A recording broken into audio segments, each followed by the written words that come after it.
This is Jarren fucking Benton, and you tune into MNE Radio. Yeah.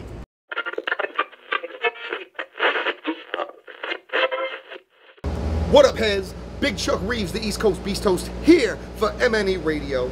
Please welcome, joining me right here in Boston, Mass, after a killer mink coat killer show right here at Sonia in Cambridge. I'm joined by the man representing Decatur, Georgia, representing Benton Enterprises. His name is Jarren Benton. The new album, Mink Coat Killer. Mink Coat Killer. Welcome back to the Bean. Hey man, thank y'all for fucking having me, man. Y'all, every time I come here, y'all show me so much fucking dope energy, man. So I'm just happy to be back here, man. You know what I just realized? I'm gonna say something. The town. This shit is called The Town, right? It's called The Town, yes. And just put two and two together when we was riding through, I was like, holy shit, this is The Town, like the fucking movie. And that's what Slain, the whole nine, is Ben Affleck, they was robbing banks back to finance movies, I suppose. Then this shit makes sense, damn. Exactly. And that's what the type of people we have here, especially, shouts to my Dorchester, my Southie people, all my bank robbers and shit. Yeah. So, first question, right out Jump Street. Okay. The Mink Coat Killer Tour. Yes, sir. You had any problems with these fucking PETA people? Because you know fur is murder. No, actually, you know what? All the fur, no animals were harmed during the making of the Mink Coat Killer. It's all faux fur. What is it, faux fur? Oh, it's faux? It's not a real mink coat. It's not you a real You keeping it vegan. Keeping it vegan friendly for all the animals out there, man. You know, I never will harm an animal just for the sake of wearing it, unless it bit me. All bullshit aside, I got a couple of real minks, man, $30,000 minks somewhere in the house, you know what I mean? I'm bullshit, but no animals was on during the process of the Mink Coat Killer. So if you coming out to the tour in any one of these cities, leave your motherfucking red paint and your chants and your kumbayas at home. We keeping it real animal friendly around this motherfucker, even though we dealing with a fucking rap savage. Now, early in your career, you were a featured roaster on the TV show Yo Mama, and then subsequently called the host Fez Wilderbamarama a bitch. Would you care to elaborate on maybe your experience with that television show? Yeah, you know what, actually, you know, it's crazy. Looking back at that, man, it was actually me that was acting up. I was doing too much, and this what really fucked it up. In hindsight, he was kind of in the right. We were outside chilling, right? And there was me, him, and a couple other people on his crew, and then we were talking about like women or some shit, like Hollywood women. And I was like, yo, you know, do I want to fuck? I was like, I'm gonna fuck Rosario Dawson. And that him and Rosario Dawson related, and he kind of like felt a certain way. And I, you know, I was a little younger then, so I was like, man, you're a fucking dick just for feeling like I could tell they kind of rubbed him the wrong way. He's like, yo, that's my cousin. That's like my family. And you know it, but it was cool. So in hindsight, right now I'm saying, Wilma, I apologize. Now looking back, man, having a daughter, having family, you know, I'm a changed person. I apologize, man. You're not a bitch. I said some crazy shit, and that was my bad. Well, then, that's an honest man right there, a apologetic man for sure, and honestly, that's one of the most real statements I ever heard. That ain't something that a motherfucker like me does. So, shifting gears right quick, I know about a week ago you went on the record in support of Bill Maher and his use of the N-word on his television show in a comedic fashion. And I know in the past that you've been known to give white fans, especially ones overseas, what you call the N-word pass. Yes. Now, my homeboy Sean Price would never give any white dude that pass. However, my question to you would be, growing up in Decatur, in Georgia, where they flew the stars and bars proudly on some Confederate shit just up to a couple years ago, were any early life experiences you had growing up there maybe gave you a harder shell to the SJW description of racism that exists today? Not necessarily. I think it was just growing up in a diverse area. Some people, and we make music, so the reason why I actually stopped doing it just because of the climate. You know, a lot of shit that was going on, especially with all the cop killings and all the killings that the cops were doing. So I kind of fell back, so I don't even do the nigga ticket no more. But I don't mind if white fans are rapping my words.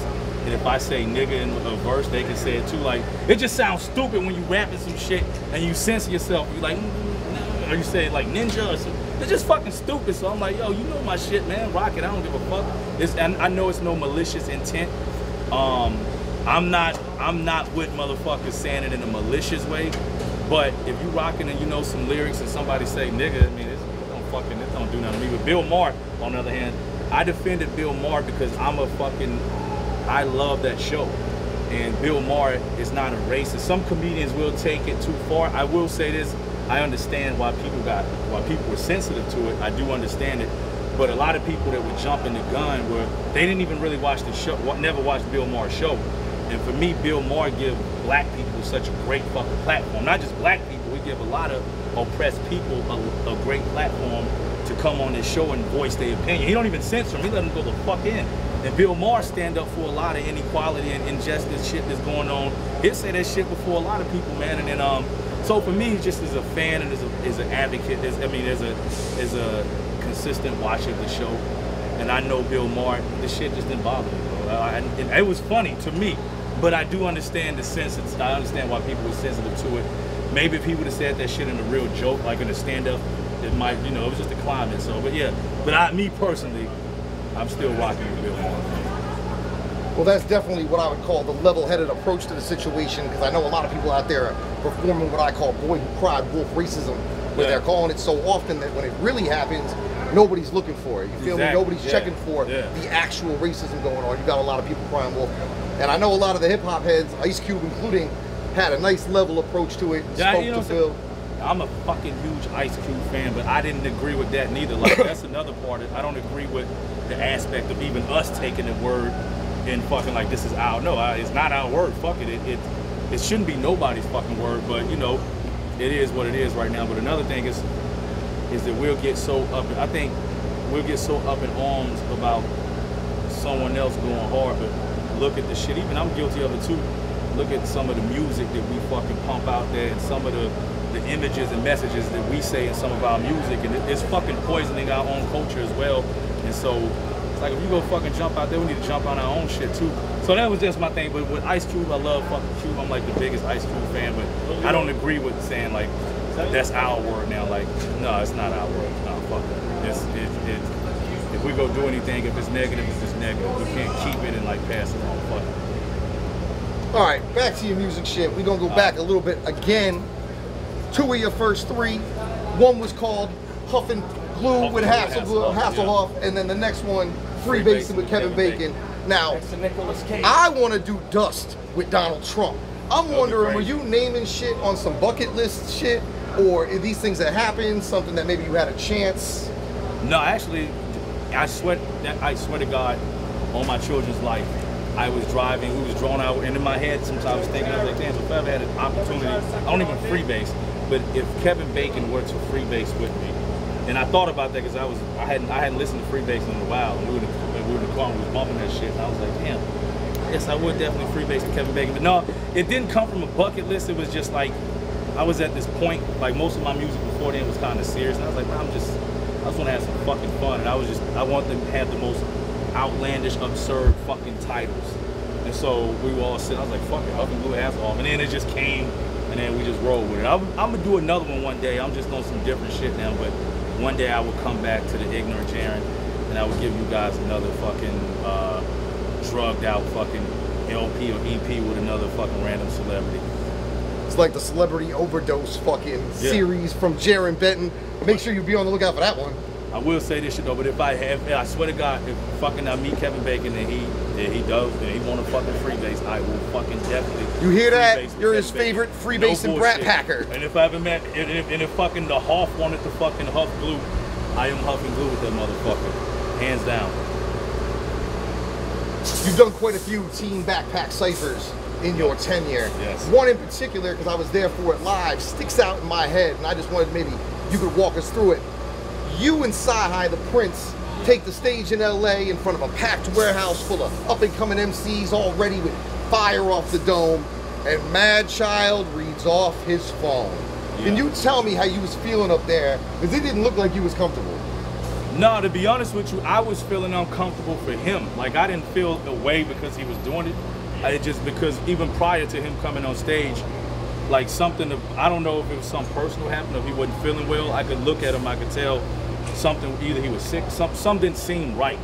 And so when he put out his phone out, I didn't feel uncomfortable in the sense of like, I can't believe he got his phone. I was just feeling like, yo, I hope he's okay, as a genuine fucking concern for him. Like, damn, like, is he good? Like, that was how I was feeling. And then just the, I know that look, how that looks, you know what I'm saying, as an MC and you doing that shit, I just know it. I'm like, oh, fuck, I hope, you know. But nah, I didn't feel no way about him doing that shit, man, because probably was mad nervous. I don't know if he was, you know, we don't know what happened the night before. He could have got fucked up and going on low energy. Yeah. You never know what the fuck happened. So, not necessarily saying I give him a pass, but I understand.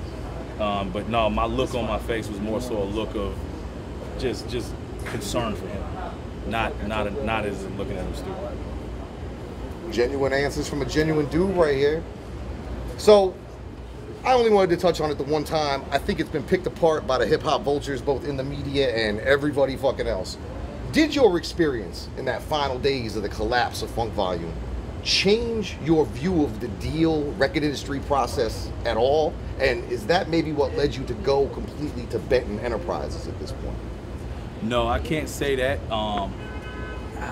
What made me do Benton Enterprise in general was just the fact that I just wanted to do my own thing. I was just, you know, and just the experience that I had with Funk Volume, just kind of, you know, I've soaked up a lot of game, and I was just like, man, let me just try this shit myself. So yeah, but I'm fucking mad that it's like ended. Now, in hindsight, looking back at that shit, I wish the shit was still going on. I wish the shit was still popping, man. It's like a sad thing because I feel like we had so much fucking potential for this shit to be, you know, we didn't even get to the fucking peak. You know what I'm saying? We were just now starting the climax, man, and I don't know. I feel fucking sad that we didn't get a chance to just, you know, take full advantage of that shit, man. Well, you were definitely a player in one of the biggest hip-hop underground stories of all time, and it was one that a lot of us out there witnessed from its inception and then all the way to the end. And a lot of us, and there's a lot of guys with tattoos out there that agree with you about being sad about the thing. Yeah, now, I know you've had your share of industry deals. Yeah. And of all the stories I've ever heard involving a deal, involving somebody getting signed, what possessed you to jump on a table and yell at L.A. Reid? That's some crazy shit. Damn, man. That shit, usually, or the fucking crazy thing about that shit is that we were fucking, it was, and I know Yellow, it was actually L.A. Reid, it was like Def Jam, they was coming to the South, they was fucking with people, and I think they had like me, Sci-Hi, Yellow Wolf, was before any of us had a deal, and they wanted us to, you know, perform in front of them. They had like this little ass fucking room, bro, and there was like a lot of industry people like sitting at that table. It was like, I remember Khaled was there, I remember Shaka Zulu, a lot of fucking reps was there, and then it's like, they give you like not a good platform. It's like you in some fucking little room with like a boombox rapping your shit. And then you rapping your shit, you putting your heart in your shit, and I'm looking at people and they just like staring. They're just like, I see no emotion, like nobody moving, nobody doing none of that shit. I was like, man, fuck this shit. Like, I jumped on the table, I'm in his fucking face just going hard. I'm thinking this is gonna like make me look good, but instead of that, he just kind of looked up at me, and he like ripped some paper and like got the fuck out the table and walked off. And I remember my team who I was with, man, everybody looked at me like, you fucked up. And I remember feeling like, damn, I fucked up. And I went home and I actually contemplated not rapping them. I was like, man, maybe this shit ain't for me. Yeah, so I thought I blew like my opportunity. Your only chance. Yeah, exactly. But I'm gonna tell you, man, fuck that shit. Nobody can fucking make you with yourself, man. Don't ever fucking like let nobody feel like if you don't impress this motherfucker. So fuck that shit, man. As long as you believe in yourself and you go hard and you fucking put the energy in, fuck it, can't nobody stop you, man. Well, karma don't close a door without opening a window. Damn. And here we stand now, and you see No Worse for Wear. The new album, Minko Killer, dropped on June 23rd, about a week ago, in my Chief Keef voice. I know you on tour right now in support of that.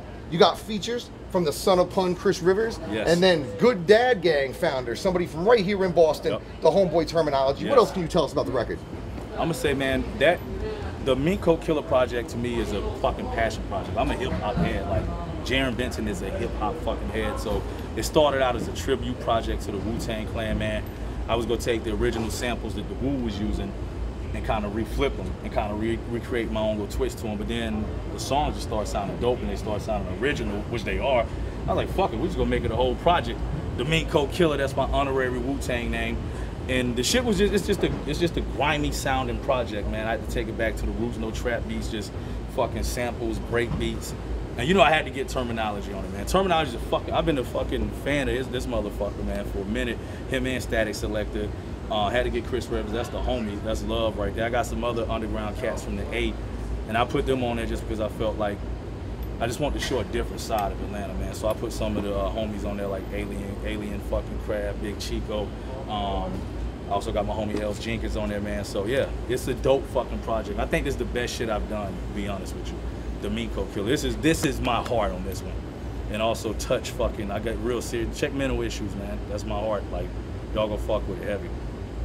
Is there anybody that you had slated to do features on this album that maybe didn't get shit turned in on time or didn't return any emails that maybe you would have hoped for? Ooh, you know, I was trying to get Sci High on some shit, man. I think his schedule just get too crazy. I remember one time I shot him something, you know, he just didn't have time. You know, I never take that type of shit personal because I understand how it is when you got scheduling. You might have a lot of shit to do. You're trying to balance your personal life too. So, nah, Sci High was one dude I was trying to get on there. It just didn't work. Who else I was trying to get on there, man? Fuck. As soon as I give you this mic back and I leave, I'm gonna say fuck. All right, why didn't I say that? There are a couple other people I'm pretty sure. Fuck. And watch this is gonna happen. Well, you can email me and I'll just add them as a graphic in front. You know what I'm saying? Just a list. You know, you give me a whole list. You know how it goes. But I remember Saha was one, and I can't think, man.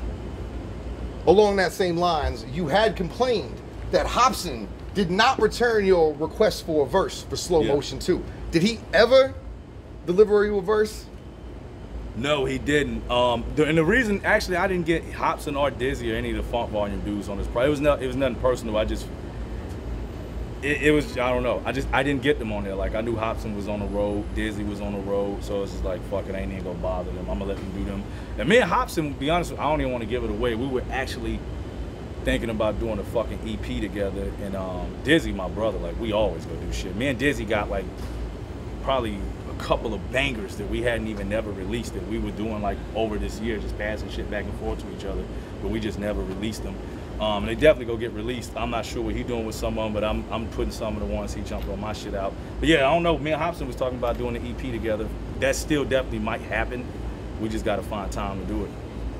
Well, damn, as a hip hop head, I know any recreation of the old Funk Volume team would break the motherfucking internet and send the heads into a motherfucking tizzy. So Hopsin, if you're watching, understand that it's marketing genius. And shout out to Swizz too, man. He was putting out some fire shit. Like, he was kind of he was getting back in the groove and shit, putting out some tracks and shit. I definitely want to get back with, man. Like I say, all them dudes is no bad blood between us. Like, I was in LA 2 weeks ago. The irony of it, I was in LA hanging with Hopsin. Then fucking Dame came to the video shoot. Like, it's still love with me. I talk to all them dudes. Me and Dizzy talk frequently. DJ Hopper, that's like my fucking brother. All them dudes still brothers. So there's no love lost. It's just that business-wise, it just didn't work out, you know, between Hop and Dame. But as far as us artists, it's all love. So we still fuck with each other heavy. So you still moving, just not moving apart. There you go. Yeah, that's a good fucking. I try. I'm good with my words sometimes.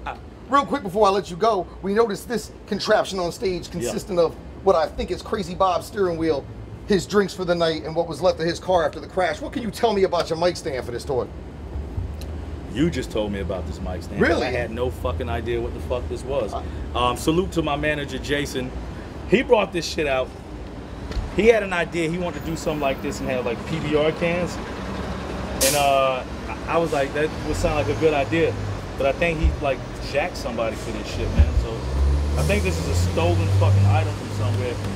And I didn't even know any of this shit. And I'm gonna sound like a dumbass. Who the fuck is Crazy Bob, bro? Just the dude I made up. That's another thing I'm good at. Is just making up characters to go along with props. Oh, I thought that was. I was like, yo, I thought you put me on some shit I didn't know. I was like, oh shit. Oh, nah, no. I just saw it. And it looked crazy, and it looked like a drunk driver's tombstone. Okay. I for a minute, I'm like, look, it's even got Smokey and the Bandit. Make sure you get a shot of the Smokey and the Bandit. I was about decal. To say, man, I was about to say, fuck. I thought when you said, I was like, man, this must be like a race car driver. Like, I'm gonna sound real fucked up. I would assume so. Well, we gonna say, well, fuck it. Yeah, Crazy Bob. We paying homage to the homie Crazy fucking Bob. Yeah, this is where this comes from. But yeah, no, I can't take credit for this shit, man. I think Jason stole this from somebody. And I'm incriminating myself because it's on fucking video and I'm talking about it being a stolen item. Well, it's the hotness. It certainly is the hotness. Yeah. It certainly fits the tour. It fits your persona. Mr. Jarren Benton, I would like to thank you for speaking with the beard. If you wouldn't mind one time, let the heads know where they can go cop Mink Coat Killer and where they can find you on all their local interwebs and social medias. check this out. You can get the Mink Coat Killer anywhere, man. Go there. You can get on Apple Music. You can go get it on Tidal. You can get on Spotify. Shit, you can go on my fucking SoundCloud and just check it out if you want to. You can go on YouTube. I actually subscribe to my YouTube channel, The Jarren Benton. You can listen to the whole project there. All my social media, Instagram is Jarren Benton. Make sure you look for the blue check. Twitter is Jarren Benton. Look for the blue check. Facebook, Jarren Benton. Follow the fan page, the personal page. I'm like off and on. I ain't been on that shit in a minute, but I'm frequently on the fan page. What other social media shit I'm forgetting? Snapchat is Jarren Benton. I don't even fucking remember. I think it's God's favorite son. Look up God's favorite fucking son. That's it. And yeah, catch me. I appreciate y'all for having me, man. Thank you. I know. Thank you. Thank you for joining me. My man. For MNE Radio, my name is Chuck Reeves, and until next time, heads, the beard has spoken.